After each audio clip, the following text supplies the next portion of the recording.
Hello everyone, how are you? I feel like it's been such a long time since I did a video like this where I can talk to you. I felt like it was a great day to take a few minutes to do that in order to say thank you and show you that I appreciate all the support that you have been giving me and my community and everything I do for free. That's right. All the recipes I develop and create and test and buy the ingredients for, I do at no charge. I don't make money, not yet anyways. I don't get paid to create all this for you. It is my intention to do so eventually, but for now, if you could do one quick thing and just click the subscribe button, it really does encourage me to keep producing and creating content for you.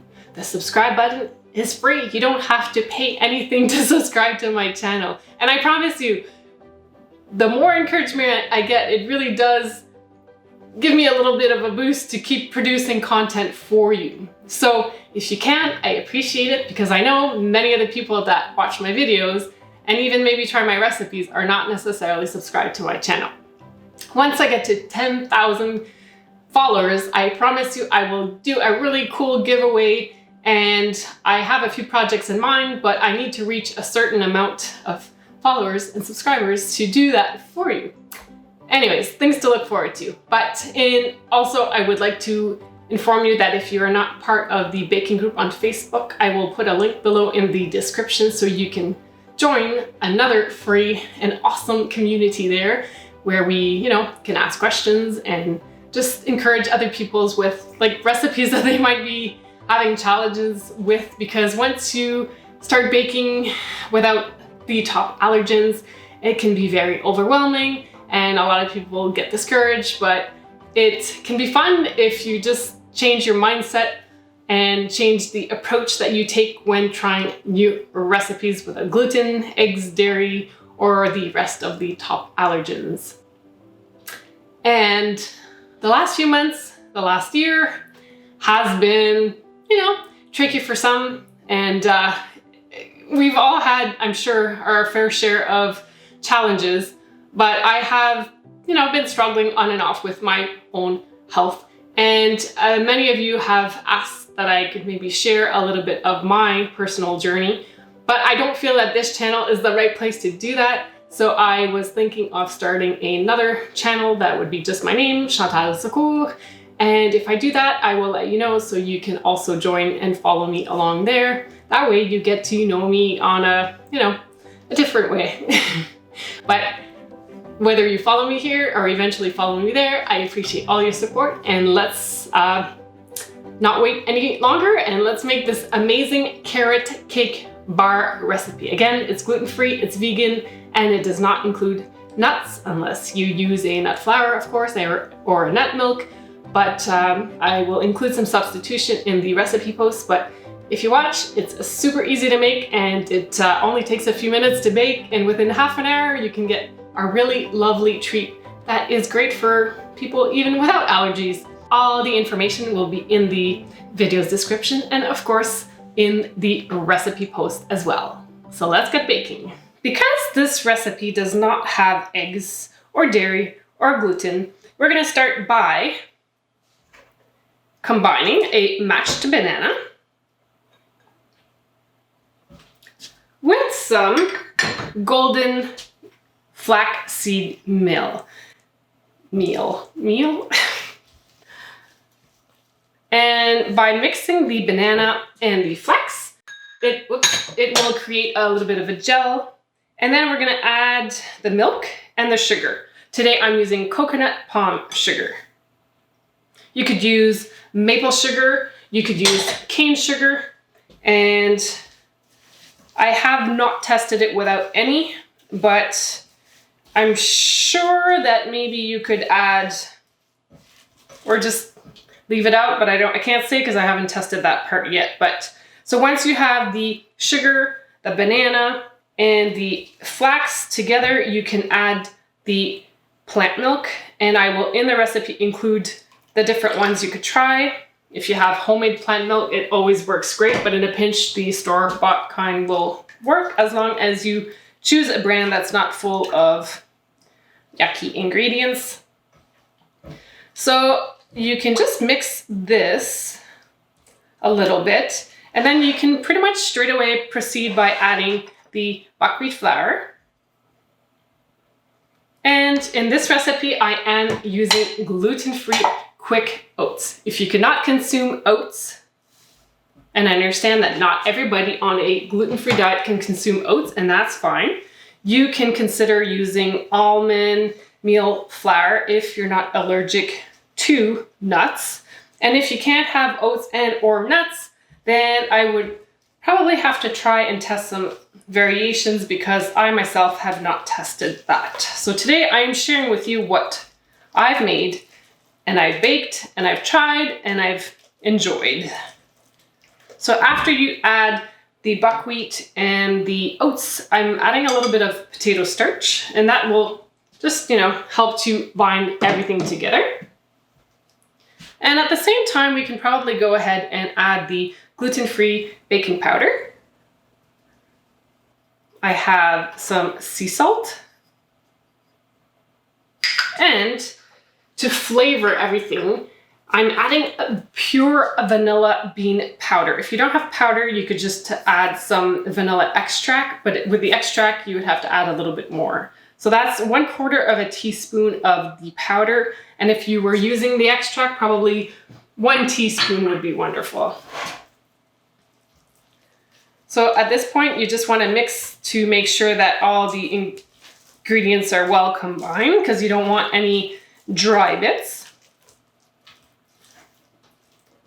And once that is well combined, today I'm adding raisins. If you didn't have raisins, you could add chopped dates, even fresh small diced apples. So that's 1/4 cup. I'm also adding 1/4 cup of shredded unsweetened coconut. And because this is a carrot recipe, I'm adding 1/2 cup of finely shredded grated carrots. These are beautiful organic carrots, so they are, naturally sweet as well. And then we're going to give this a nice gentle fold to make sure that all those yummy ingredients are well mixed in. I'm not using cinnamon, ginger, or nutmeg, but definitely those spices could be added if you are a big fan of them. I'm just keeping this version today a little bit more simple. And once your carrots are distributed throughout, same with the raisins and the coconut, it's as easy as that.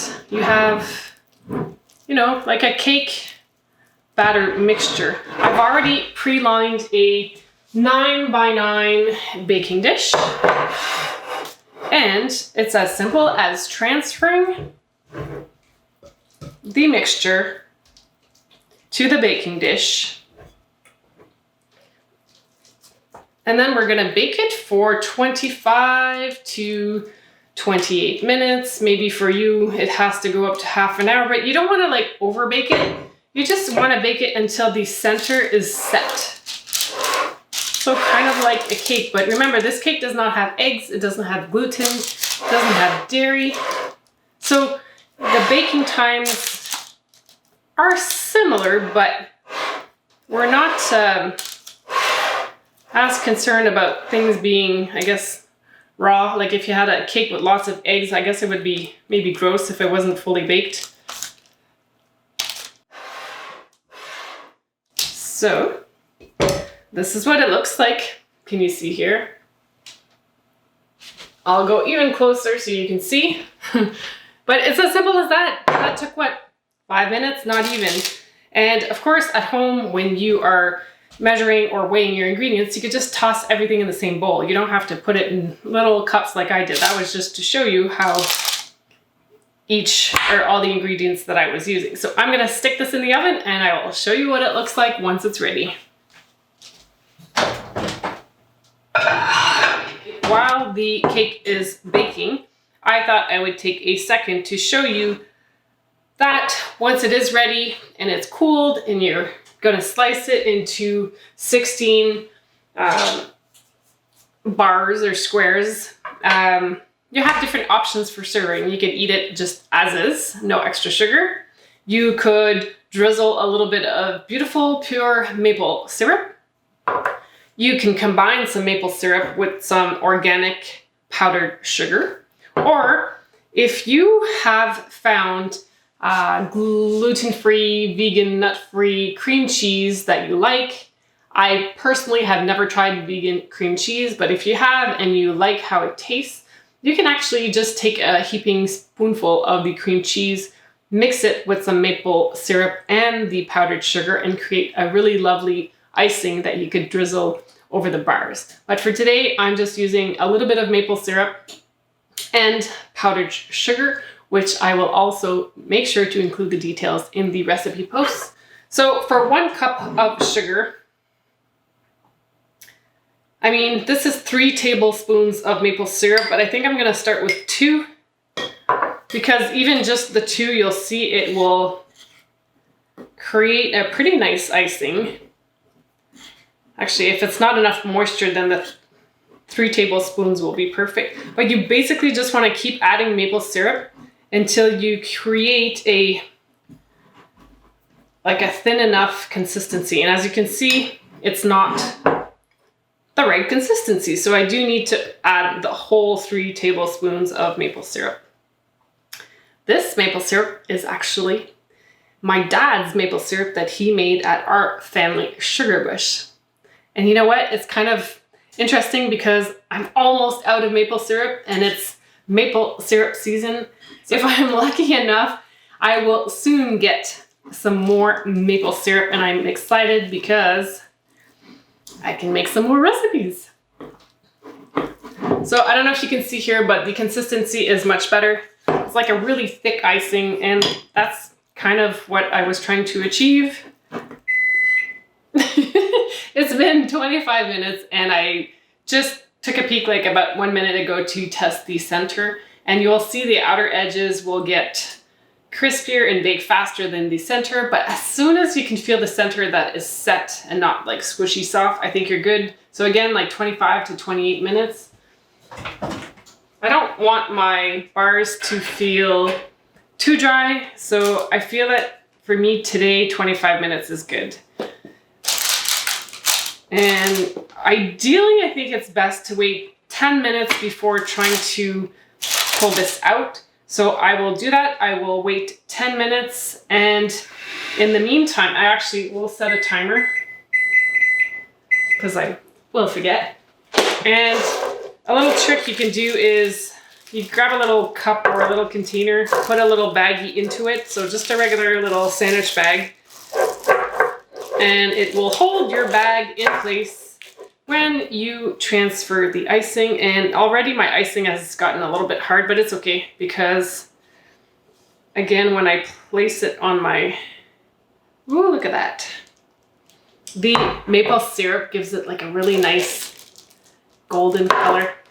It actually looks like maple cream. That brings up a really good point.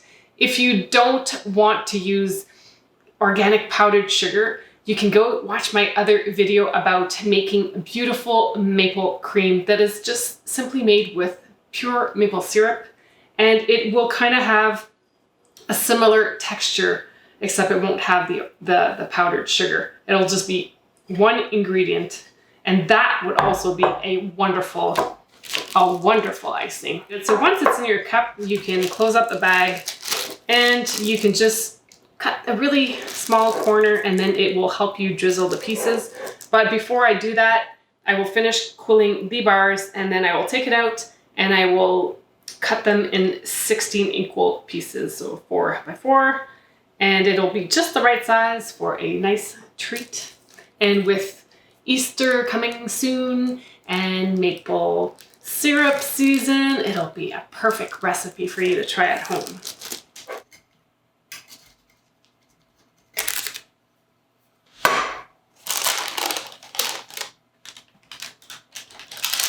All right, so this has cooled for about 10 minutes. It's still warm, but because I'm doing a video, I will just go ahead and show you how I would slice it and decorate each piece. Like I said earlier, I mean, if you wanted to, you can take this obviously off the parchment paper to make sure it doesn't get soggy underneath. But just for today, I will cut it directly on to the paper. You can cut the shapes that you want, but I just feel like doing... And if you look, the blade will not come out clean. It's not that kind of a recipe. I mean, the outer edges, which kind of like are my favorite, do bake up a little bit more. But the center will definitely be a little bit more moist.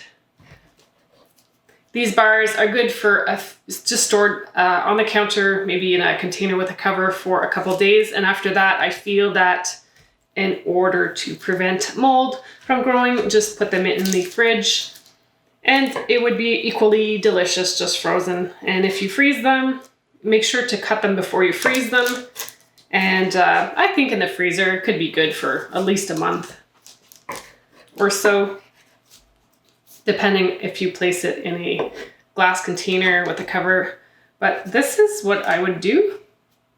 So you get 16 beautiful little squares. And when it comes to icing, in my last picture when I tested this recipe, I did lines vertically and horizontally, and I think I'm just gonna do the same in order for it to look like the same video or the same recipe so people know which one it is. But in my last one, I basically just did some lines across.